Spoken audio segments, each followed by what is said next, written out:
You may have noticed, if you've seen some of my other videos, that I keep a running count of how many stations I've stopped at and or visited across the country.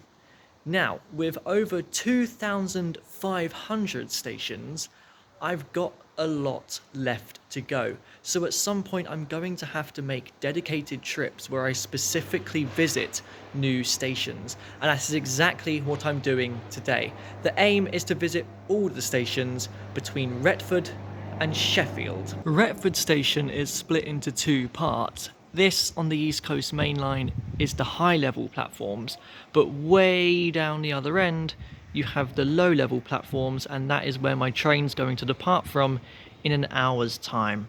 I'm going to make the most of the hour and go and have a little explore of Retford. Through Retford runs the Chesterfield Canal, and this canal today we're going to make friends with on our adventure. But at this point it is also passing over the River Idle as I'm standing on an aqueduct. Don't worry, we will see a lot more of this canal later on. I'm just using it now to head over on this lock and into the town centre. Come to check out the local park here in Retford, known as King's Park. It has a really nice garden area. Glad I have enough time to come and have a quick explore of Retford, because I don't know if I'll ever come back here again. Here's a bit of a clearer view of the River Idle, and it is actually a clear river. There's also a really noisy dog over there.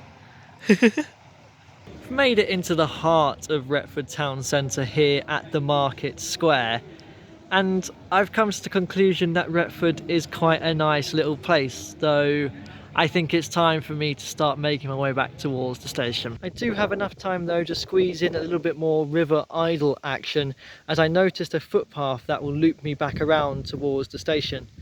No time to idle on the Idle though, we've got a train to catch. Hello friend. I've made it back to the station after my whistle stop tour of Retford, down on the lower level platforms, and my train's pulling in. I've not been on one of these trains before. It's a class 195.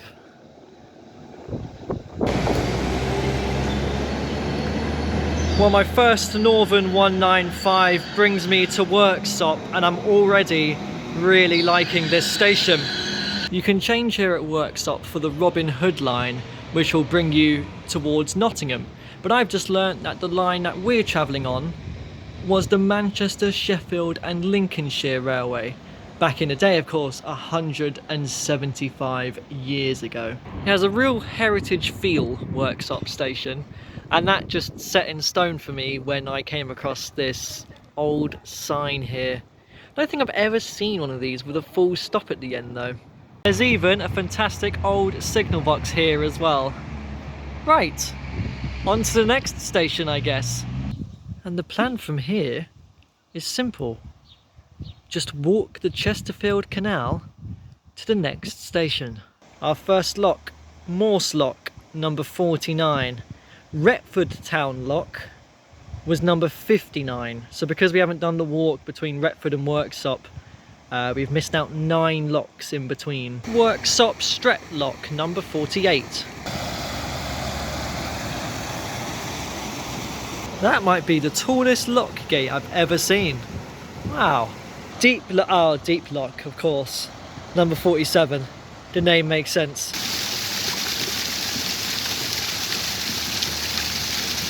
Hagenfield's Lock, number 46. Right beside a busy road. Just had to cross over the lock, so I realise I'm meant to be walking on this side of the canal now. Dofield Darnall, number 45, after just coming under the Robin Hood line, which has just branched off of our line after Worksop.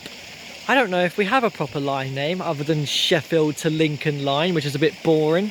Funnily enough, the plan for today was to actually do the Robin Hood line stations, but when I started to look at a map as to what's nearby to some of the stations, I started at the top at Worksop and worked out straight away that there was a canal and that it was heading up towards some of the other stations on the line towards Sheffield, which I've never looked at. So I made the plan straight away to be like, I'm going to do this one instead. I actually don't know if I would have been able to have done all of the Robin Hood line stations in one day, because there's quite a lot, especially as I wanted to do Worksop and Retford as well. By the time I came to doing the line I'm doing now, there wouldn't have been that many stations left to have visited and explored, so it worked out better to do Retford and Worksop this time, and then we'll just focus on the Robin Hood line another day, and perhaps I won't even need to go to Worksop in the end. Today's adventure is also very similar to an adventure I did a month ago when I visited Gloucester and Cheltenham, because that was a very similar thing where I just visited a few stations in a row and did a walk along the canal from Stroud to Stonehouse, which I only did just to visit those two stations. And I was going to think about doing the Robin Hood line that day, but the weather was slightly better in Gloucester than it was in Nottingham. I've actually come away from the canal because I noticed on the map that there was a woodlands viewpoint.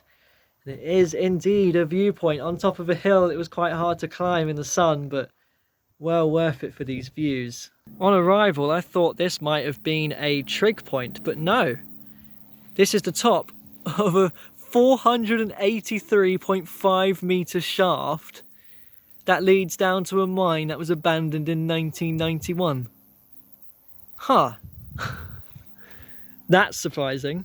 It's also surprising that there's no one else here as well. I've made it back to the canal, but I really didn't have a long walk along it at all because, well, the station's just over there. That might be the smallest and narrowest bars and arrows sign I've seen at a station. I've made it to Shireoaks, which also has an old signal box. Oh, an old sign up there too.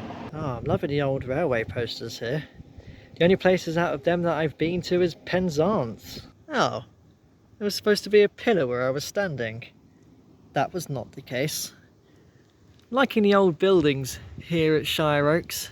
It's a very quiet station. No one else is here. I've got a while to my train, so I'm just going to hang out. Northern, you have pretty boring station signs, to be honest. There's no colour or decoration on them. Saying that though, I do actually quite like the bland look.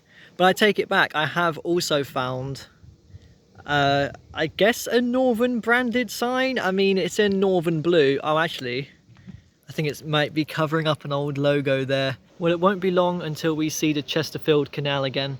Quite a few people have shown up for this train, which is pulling in now.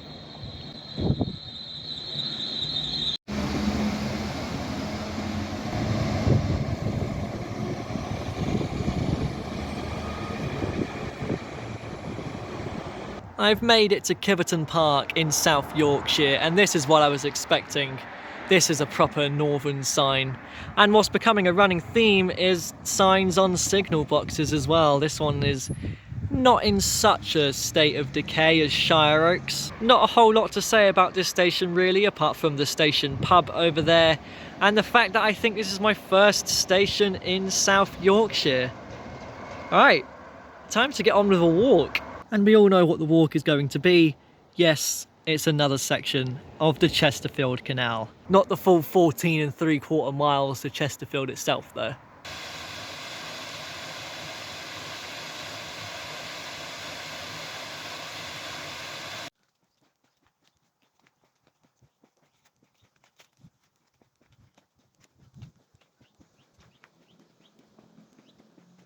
I don't have a particularly long stretch of canal to walk, not that I could see much of it because of the vegetation anyways. I've got to the point where it suddenly just seems to stop.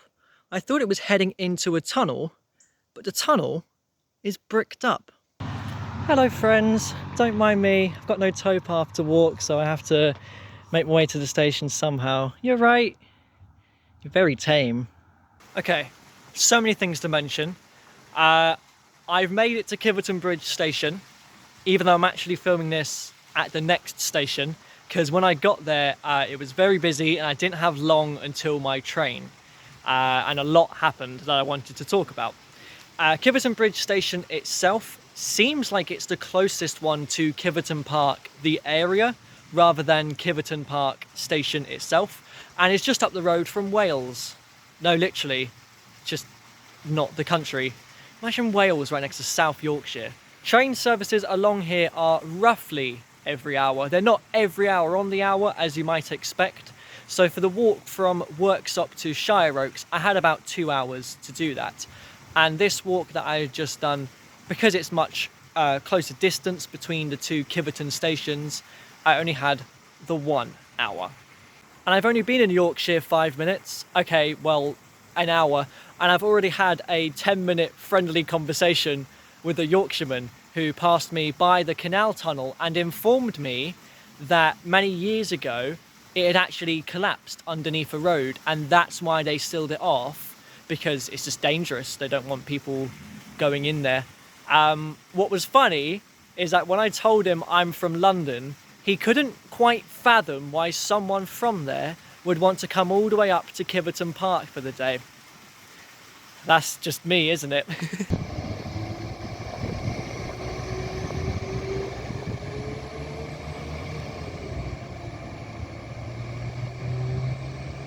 It might have the most boring name out of today's stations, but I think Woodhouse is quite a jazzy one. And it's our penultimate station too. I was the only one who got off here at Woodhouse. There are 2 platforms, but there is a 3rd track, which looks like presumably was a terminating 3rd platform back in the day, or just a siding, or remains of a goods yard, something like that. Now, unfortunately, we got no more of the Chesterfield Canal to walk today. This last walk to the next station is instead going to be entirely different, across meadows and some woods, starting off here in Kiveton Park. You know, I am loving walking through Shireoaks Wood here. It's very peaceful, it's very pleasant. I'm loving the kind of elevation gains that you're getting as well. There's even a brook running through it, named the Shireoaks Brook. This is a fabulous walk. I'm glad we've had a change of scenery from the canal, as lovely as the canal is.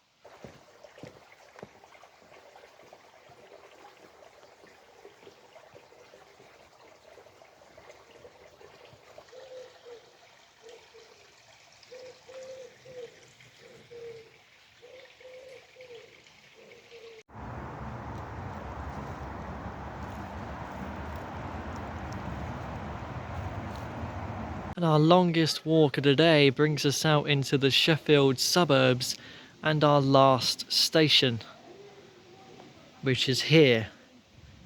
Admittedly, it's not the greatest entrance in the world.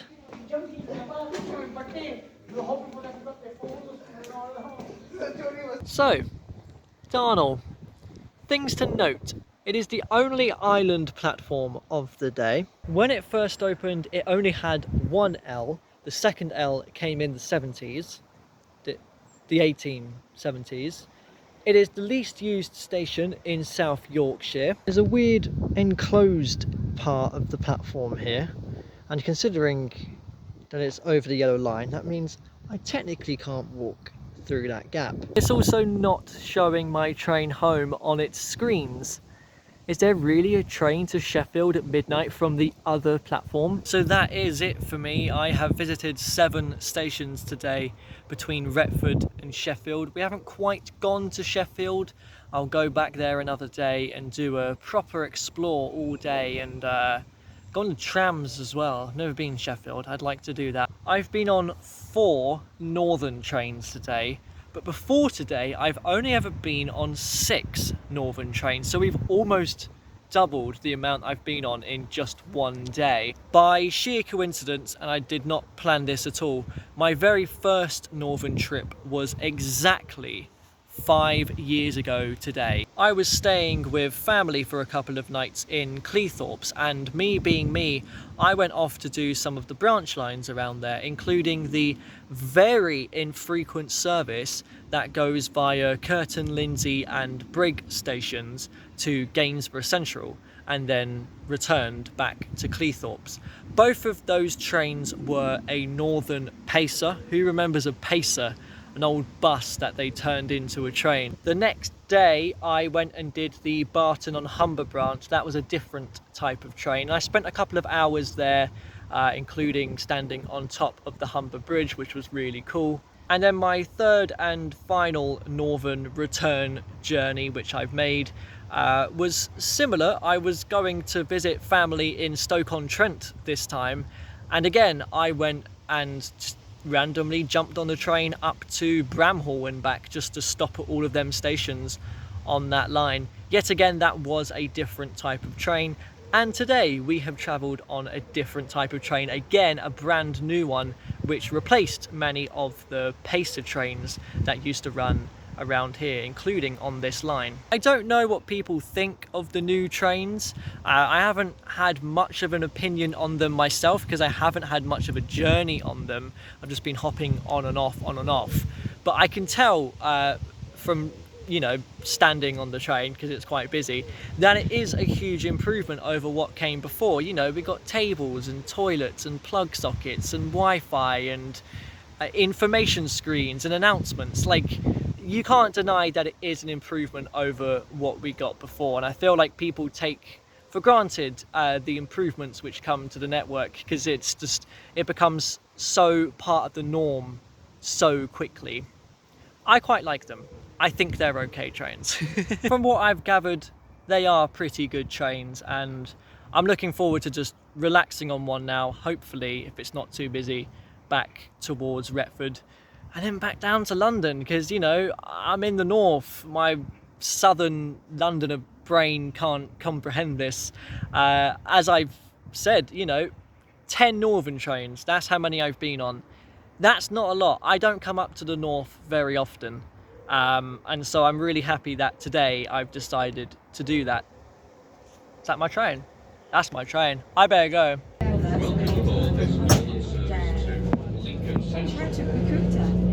One day in cricket, they got on about. Made it back to Retford. Familiar territory. There's a London rail map here.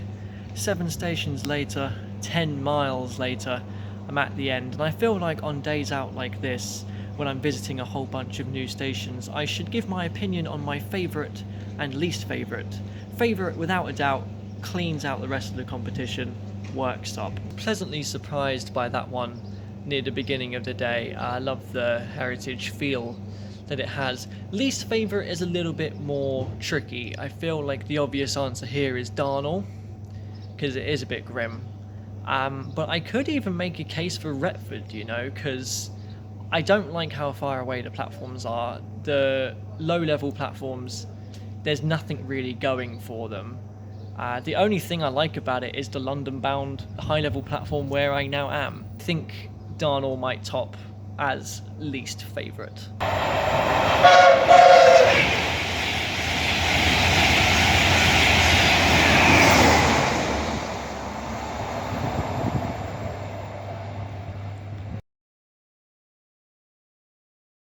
I was